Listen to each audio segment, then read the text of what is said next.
তুমি এত রাত্রে কই যাও? মাছ ভাজা করবো। তাই উপরের চুলায়? হ্যাঁ, কাঠের চুলায়।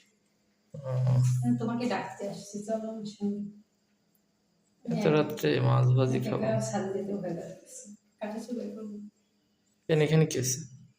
গ্যাস শেষ হয়ে গেছিল, আর হয়নি। আচ্ছা ঠিক আছে, চলো যা আসো। দ্রুত করবা। তুমি এত রাত্রে কই যাও? মাছ ভাজা করবো। তাই উপরের চুলায়? হ্যাঁ, কাঠের চুলায়। ও, তোমাকে ডাকতে আসছি, চলো আমার সঙ্গে। এত রাত্রে মাছ ভাজি খাবো? ছাদে যেতেও ভয় লাগতেছে, কাঠের চুলায় করবো। কেন, এখানে কি আছে? গ্যাস শেষ হয়ে গেছিল, আর হয়নি। আচ্ছা ঠিক আছে, চলো যা আসো। দ্রুত করবা।